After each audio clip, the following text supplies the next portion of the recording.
are not working. Yours is. Yeah, that's a good start. And mine is.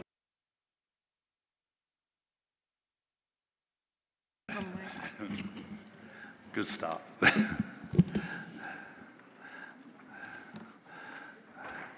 Distinguished delegates. Yeah, this one doesn't work. Fine. Distinguished delegates, I call the plenary of the Intergovernmental Science Policy Platform on Biodiversity and Ecosystem Services to order.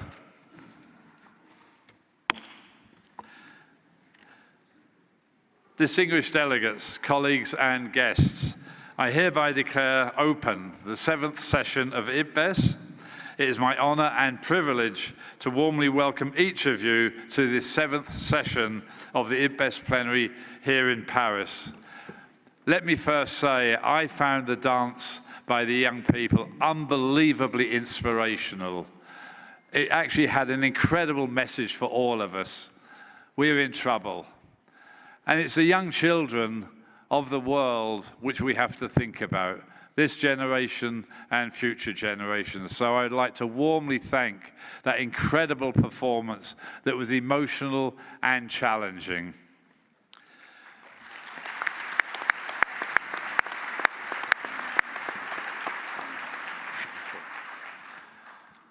There's now going to be a short series of opening speeches, starting with myself.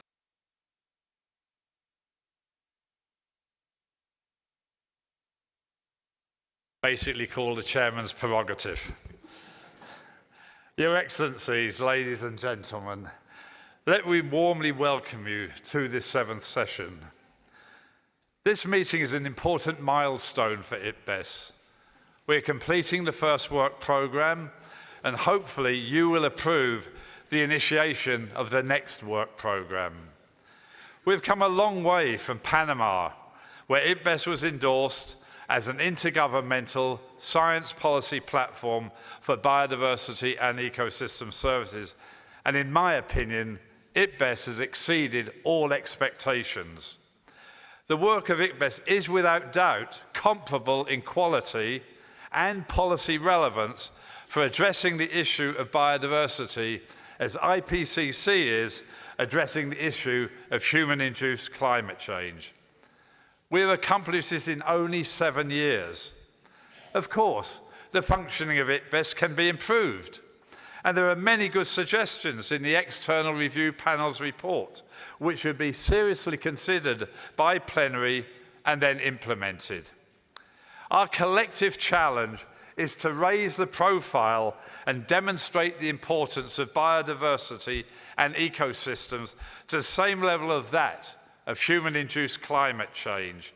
And we should do that through the careful and thorough analysis of the relevant evidence from the natural sciences, the social sciences, the humanities, and of course, indigenous and local knowledge. The IPBES Global Assessment is the first intergovernmental global assessment of biodiversity, and the first global assessment since the Millennium Ecosystem Assessment, which played a key role in highlighting the importance of biodiversity to human well-being, and that most of the regulating and cultural services were in decline. The evidence and the key messages contained in the global assessment build upon and support the evidence contained in the regional and land degradation and restoration assessment. These together provide the evidence for informed action by governments, the private sector, and the public at large. The global assessment demonstrates the importance of biodiversity, the continuing loss of biodiversity, the underlying causes of the loss of biodiversity, the plausible futures of biodiversity, and a range of policies, practices, and governance structures that can be used by governments, the private sector, and civil society to conserve and sustainably use biodiversity. The work of IPBES needs to be placed in the context of this rapid and historical loss of biodiversity and the degradation of our ecosystems in an evolving policy framework. The 20 Aichi targets, the 2050 vision for biodiversity, the 17 UN Sustainable Development Goals, and the Paris Climate Agreement. The work of IPBES provides governments, the private sector and public, as I've said, with the evidence that the loss of biodiversity, just like the issue of human-induced climate change, is not only an environmental issue, it's a development issue, an economic issue, a social issue, a security, moral and ethical issue, and that the continued loss of biodiversity will undermine the ability of most countries to achieve most of the Sustainable Development Goals. In particular, it will undermine our ability for poverty reduction, food and water security, human health, and the overall goal of leaving nobody behind. The loss of biodiversity, again, like human-induced climate change, is an inter- and intra-generational equity issue. The poor of today and future generations are most vulnerable. Thank goodness the youth are speaking out with campaigns throughout the world, and this dance today demonstrates it. In particular, the young global shapers behind the Voice for the Planet campaign, which Sir David Attenborough launched at the World Economic Forum in Davos, calls for a new deal for nature and people in 2020 to halt and reverse humanity's impact on nature and protect our planet. I signed up my voice to this particular campaign a few days ago. All of the experts who have been involved today here in the global assessment have added their voice. I implore all of you to add your voice to this campaign. Therefore, if governments want to achieve the Sustainable Development Goals, urgent action is needed to limit human-induced climate change and the loss of biodiversity. Addressing the loss of biodiversity can only be achieved by rapid and transformative actions everywhere in the world. It is critical that the issues of the loss of biodiversity and climate change are recognised to impact each other and recognised that of equal importance and must be tackled together. The information contained in the global assessment will empower everybody to act and have actions with informed evidence. All of us individuals must take responsibility for our actions. This plenary session has 5 main issues to address: the review and approval of the summary for policymakers of the global assessment and acceptance of the underlying chapters, consideration of the findings of the external panel and suggested actions to improve the functioning of IPBES, review and approval of a sustainable budget, and approval of a proposed work programme, and the selection of a new bureau and a new chair. This is a very heavy agenda, and we will all need to work in the spirit of cooperation and flexibility. There is no doubt that the future IPBES depends heavily on developing a viable and sustainable budget, which has to be greater in future than the average government contributions of the last few years. Finally, I would like to say that IPBES is grateful for France for bringing biodiversity at the forefront this week and next week, with a focus on biodiversity at the G7 Environment meeting, which France is hosting. We hope that France, with others, will work and use the work of IPBES to champion the issue of biodiversity, as it is doing for climate change. To paraphrase President Macron, we need to make the planet great again. I'd also like to thank UNESCO for hosting this meeting in this wonderful building. They've been incredibly helpful in organising this meeting. I wish all of you a productive week ahead. Thank you.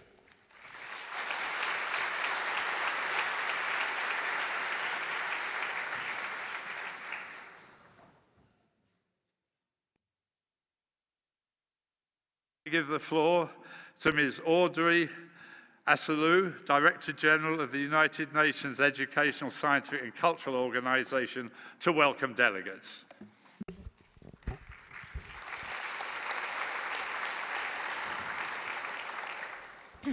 Mr.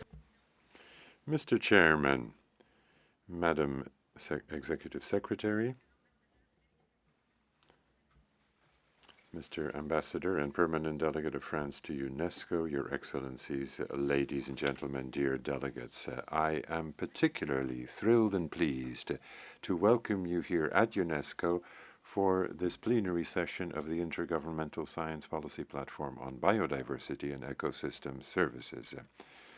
Please allow me most warmly and particularly to thank Sir Robert Watson for his chairpersonship of this session and for the term of office that he has held so remarkably.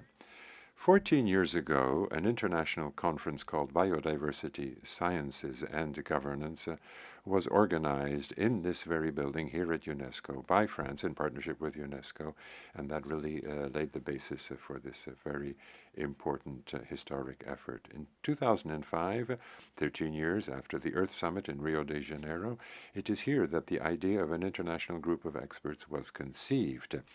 And that was when this long dialogue between science and society started. And that has brought us to this plenary, which will be the opportunity to present the first global assessment of biodiversity and ecosystem services. It is an historic initiative, and oh, how a necessary initiative. The emergency of the situation brings us together today, the emergency to act for biodiversity, our environmental world heritage, the urgency to act together for the future and the future of other generations. And it is in UNESCO that this is being done, a house of of diversity. And there isn't diversity of culture without diversity of nature. The tangible and the intangible heritage is so closely related to the environment that surrounds us. We depend so much on this as societies, even though that is something that we don't know how to measure. Our cultural, tangible and intangible heritage, our employment, our food, our security when there are the natural barriers to disasters disappear. I'm thinking of mangroves, rainforests, and so on. So we have to understand what is really here at stake before we disclose and reveal and make public the world assessment on the evaluation of diversity. Now, the consensus that will be presented, well, I can tell you that young people are going to take this on board. There is a new future, a new alliance between science and young people at a critical time for biodiversity and therefore for the future of humanity. This world first, this assessment, this global assessment, is the result of years of research, of cooperation among various agencies of the United Nations, including UNESCO, but also FAO, PNUE, and other agencies and states, of course, that are here. It is a historic moment, but history will tell us what the outcome of this work will be. And over the months to come, we will have multiple opportunities in the multilateral agenda to make progress. The World Congress of the IUCN or COP15 on biodiversity. We cannot accept following the path that we're on today to do everything that as we've done it before. If we continue to do that, we will be plundering future generations. We will be doing away with our common heritage accumulated over millennia, as well as the beauty of the living world. And so the publication of the global assessment will force us to confront what has been done and what is being done. And to rise to this challenge, we need more science, and we need in particular science that is better shared, that is more present in public policy making. It must be more broadly disseminated, and it must go down into the roots of civil society. Let me quote Philippe Descola, professor at the College of France, and I quote, "If we can be useful, it is above all by completely changing our scientific vision of the way we inhabit the world and hoping that our ideas will be disseminated beyond laboratories and scholarly reviews." And that is the sense of this alliance of scientists, of civil society, of young people, of individual citizens, and especially, of course, governments. And it is this close link with governments that really can change things in the world. This report will not only be the most complete one on nature and the role of man in nature, but it will be the first shared assessment that commits governments present here to accept that report and to implement them, and to implement the messages. This is your house. It is an intergovernmental organization, a forum for dialogue about a more sustainable world through science, through culture, through the freedom of expression. And we are doing this, we are working on this by developing biosphere reserves, geosparks, protected areas. And if we take all of these sites together, the cumulative surface area that is protected under the UNESCO label covers more than 10 million square kilometers, more than the surface area of China. It's often a struggle to continue to protect these areas. Sometimes there is an economic development challenges in opposition. But I think that if we don't manage structurally to change our relationship to ecosystems, we will be bringing about an unsustainable role for humanity in nature.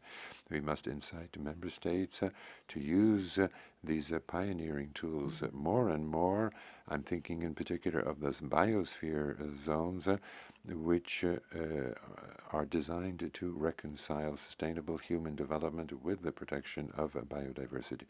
Another fundamental aspect of UNESCO is that of dialogue with civil society and between civil society and scientists and member states.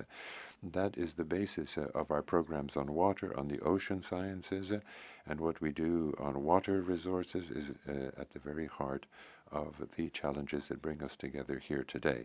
This is essential joint work that we do to ensure also education on biodiversity and protecting biodiversity through school programs, through the training of teachers who know about biodiversity. And we can also take advantage of indigenous and local knowledge, which is a tremendous source of understanding of what we can do to protect the biosphere. And this, of course, will be set out in the World Assessment. And combining all of this, protecting areas, protecting cultures, traditions, ensuring education. In some cases, we can intensify our efforts. I'm thinking in particular of the protection of the great apes. This is something that the French Natural History Museum is very much involved in. Yes, from the beginning, in partnership with the United Nations Environment Programme, the FAO, and the United Nations Development Programme, in support of the 132 member states constituting the 7th plenary. The strengths of this cooperation testify to the international community's commitment to address this high priority and vital challenge to our humanity, that of biodiversity. We, the United Nations system, are determined to remain committed and to be facilitators of dialogue for the development of a global partnership for biodiversity following 2020. For, as Antonio Guterres so rightly said at the Paris Peace Forum last year, we must strive to prove that multilateralism is no longer a hope, but more than ever a necessity. And lastly, we continue our efforts to encourage the sharing and mutual dissemination of experience and knowledge between countries and stakeholders. Mesdames et messieurs, pour conclure, après cette... Ladies and gentlemen, after this historic plenary session of IPBES, no one will be able to say that they didn't know we will be accountable to a young generation looking at us, expressing itself forcefully. They know what a critical moment this is in human history, and they will be watching to see what we do with this joint work, which must commit all of society. And I would also like to congratulate the young dancers from Montpellier, who have managed to express through art, through emotion, what a tremendous challenge is facing us today. That was recalled also by the chairperson. It is an ethic and a moral challenge. We generally work here on the basis of a dialogue among scientists, governments, and civil society. And I can tell you that every hour counts. Let us make sure that the dialogue is fruitful. Young people are watching us, and they will hold us accountable.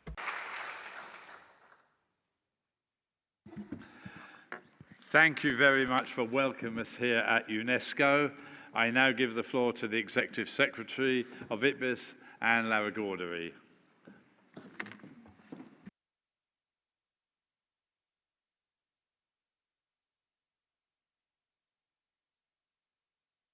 Madame Audrey Azoulay, Director General of UNESCO, Mr. Laurent Stefanidi, Ambassador and Permanent Delegate of France to UNESCO, Excellencies, ladies and gentlemen, dear delegates, colleagues, dear friends, I too should like to extend a warm welcome to all of you to this seventh session of the plenary of IPBES here in Paris, the Intergovernmental Science Policy Platform on Biodiversity and Ecosystem Services. I should like to extend our warmest thanks to our host country, France, for opening its doors and for placing such importance on biodiversity, and also for all of the support that they lent to my team while preparing this plenary, spearheaded by the Ministry for Europe and Foreign Affairs. And what more emblematic place could be chosen for this plenary than UNESCO, which, like IPBES, celebrates the multiple values of biodiversity, including science and culture. And I should also like to thank, on behalf of everyone here, Madame Azoulay, Director General of UNESCO, for her very warm welcome here in this august house and for all of the support given to our teams. This show that we've just seen, Steps for a Change, as we just saw, was prepared for the opening session of this plenary by children at a performing arts school called Les Arts en Scène in Montpellier.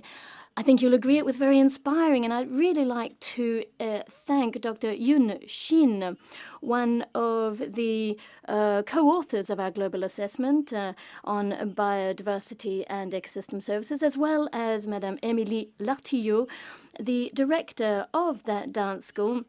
And obviously, our thanks also to all of the children who worked so hard to bring that beautiful project to fruition.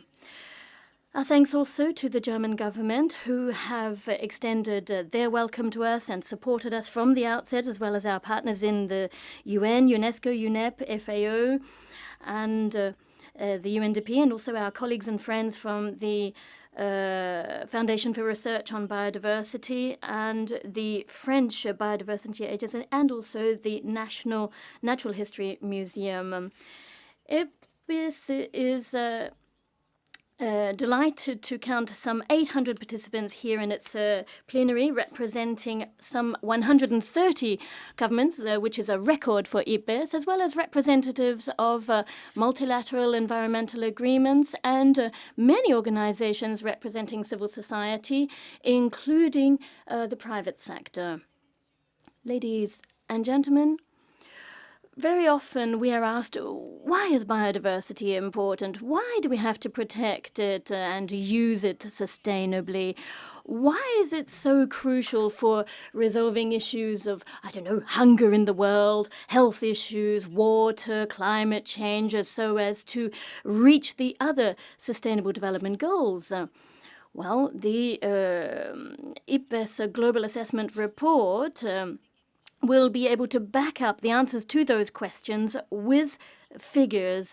And the report will also, quite importantly, look at all of the different intangible contributions that biodiversity makes to our quality of life, our identity, and our cultural heritage, things which are also forcing us to look more carefully at our environment.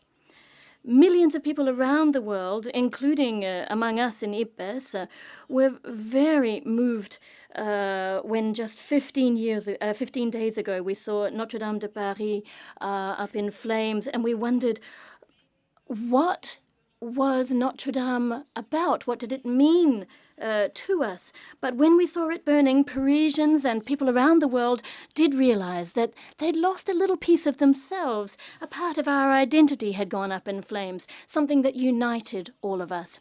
And I think something similar can be said of biodiversity. At least all of us here believe in that.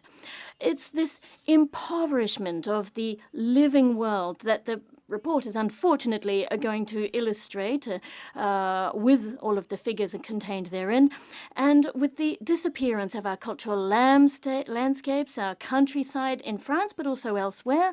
And that goes over and above the material issues. It's a little piece of our soul that we're actually losing.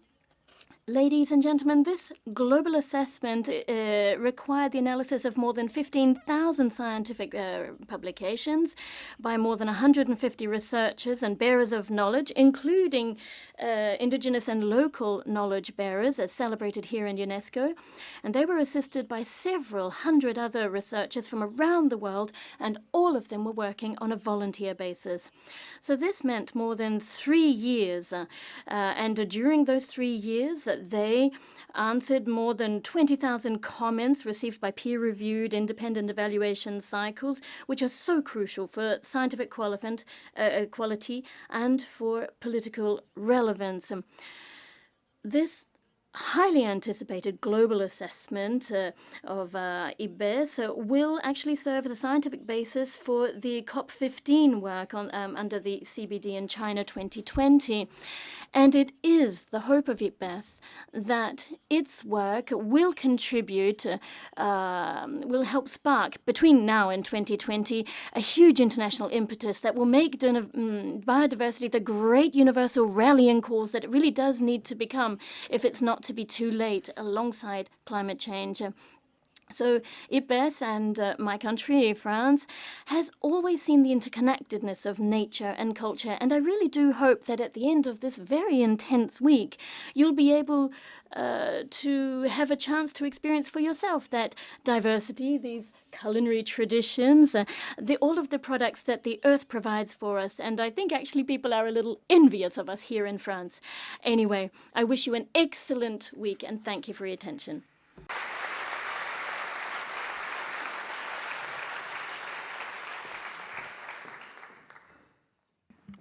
Thank you, Anne. I now invite His Excellency Mr. Laurent Stefanini, Ambassador of France to UNESCO, to address the plenary. Monsieur le Président, Madame la Chairperson, Madam Director General, Executive Secretary, ladies and gentlemen, dear delegates, I must say that I'm very moved to be here, but I'm also a bit sad to take the floor before you. I'm moved because for 4 years I was an ambassador responsible for environmental affairs from 2006 to 2010. And we then launched this process, which resulted in 2012 in the constitution of the IPBES. And between 2006 2010, I was very involved in IPBES, and to have so many people here on the occasion of this subsequent session is very moving. And I was also very moved by the dance that we've just seen. But I'm also a bit sad because I have to extend the apologies of the ministers. we have no fewer than 3 ministries that were involved in organizing this session of the IPBES here in France: the Ministry of Foreign and European Affairs, the Ministry for Ecology, and the Ministry of Higher Education and Research. And as the permanent delegate of France to UNESCO, I'm not in a position to show you any of these 3 ministers, but you will see them a bit later today when we have our reception at the Natural History Museum. But in the meantime, I am going to read out the speech that was to be read by the Minister of European and Foreign Affairs, who unfortunately is at the Matignon Palace, where all French ministers have gathered for an important seminar. So I'm really now speaking in the name of Mr. Jean-Yves Le Drian, that minister. So let me welcome you in France for the 7th session of the Intergovernmental Science Policy Platform on Biodiversity and Ecosystem Services. It is an honor for my country to welcome you here for this decisive plenary, which is already an historic occasion, at the service of the science of the world and of nature.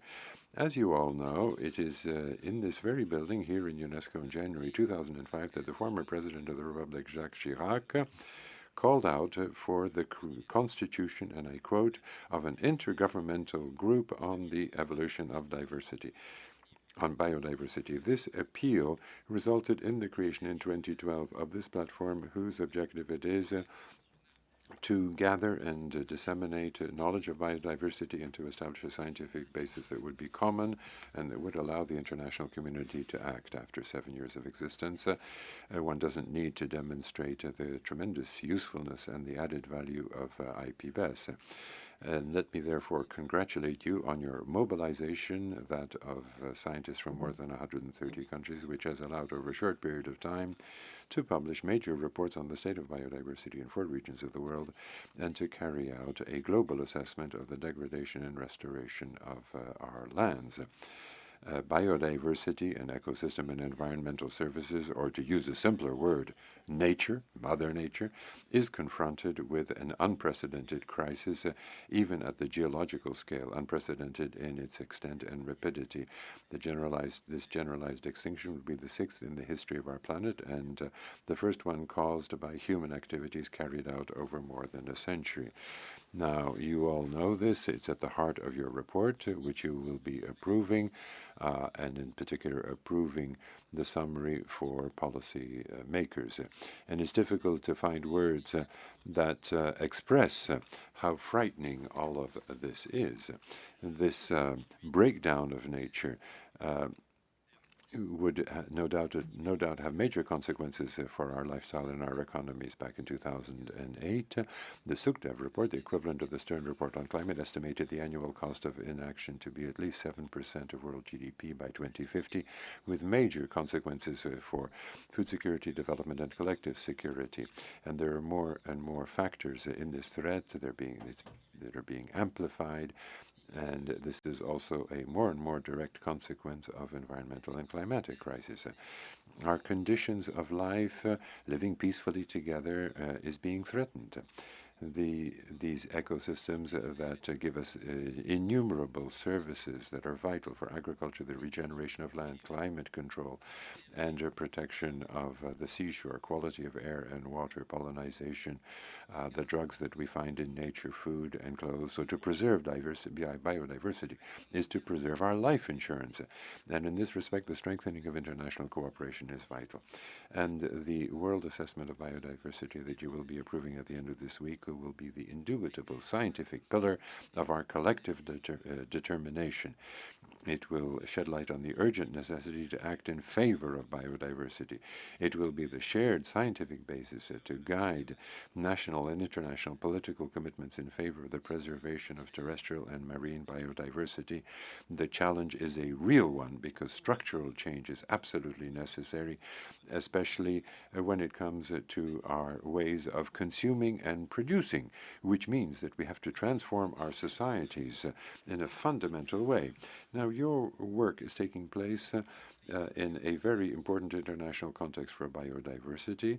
It is part of the framework of ongoing negotiations on a new strategic framework in the world for biodiversity, which is a follow-up in operational and effective terms to the Aichi goals of 2010, most of which have been integrated into the Sustainable Development Goals. Now, it's obvious that our action over the last decade has been unfruitful, to put it mildly.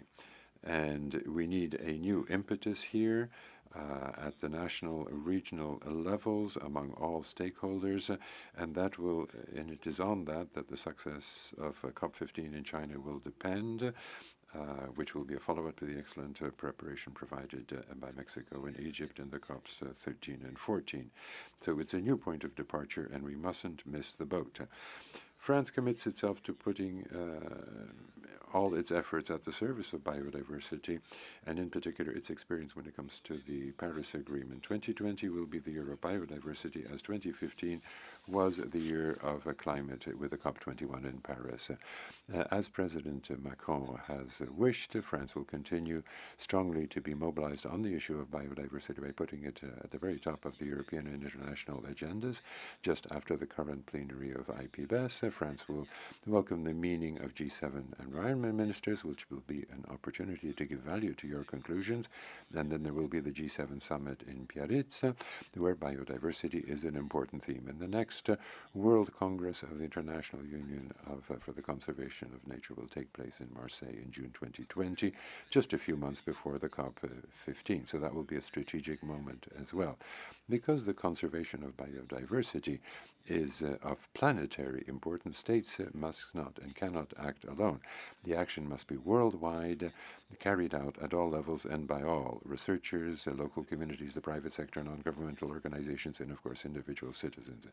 And the preparation of the future world framework for biodiversity will be a genuine opportunity for collective mobilization.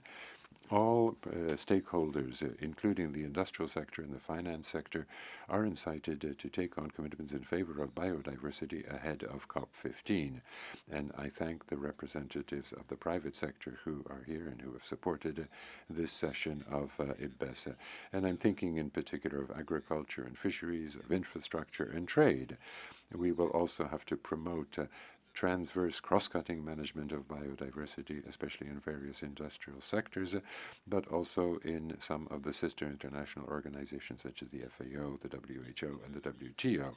Now, of course, the issue of fundraising, of mobilizing financing is essential, and the size of public aid for development deserves particular attention. France, in particular, holds to the Hyderabad commitment of October 2012. We have tripled our development aid in favor of biodiversity, which has now reached 340 million euros per year, and we shall continue that effort. Ladies and gentlemen, tempus fugit.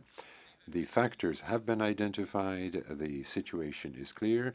Thanks to the World Assessment of Biodiversity and Ecosystems that you will be approving this week, you will be leaving a mark in history. Our collective responsibility is really present for ourselves, but also for future generations. Mr. Drian, the Minister of European and International Affairs of France, wishes you an excellent and constructive discussion in the course of this plenary. Thank you, Excellency, for your remarks and reminding us that IPBES really has its genesis from France after the Millennium Ecosystem Assessment. Now we will have a very short film on biodiversity in France.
clearly a film that demonstrates the beauty of biodiversity both in France and the overseas territory.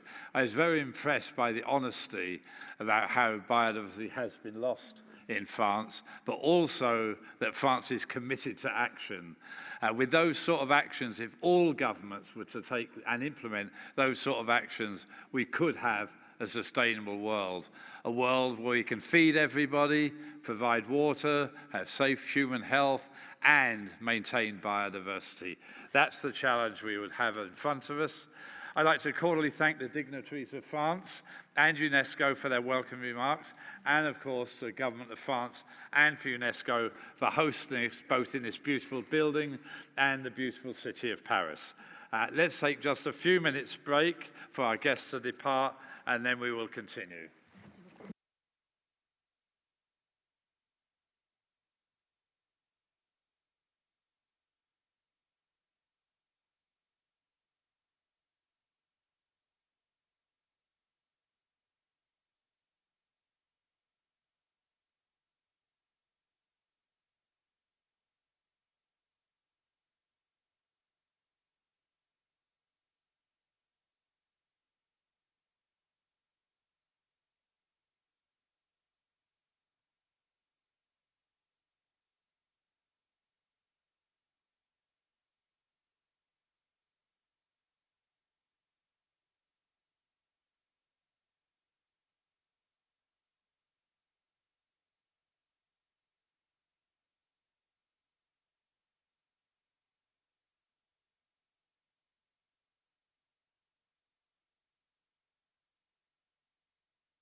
What does this do, volume?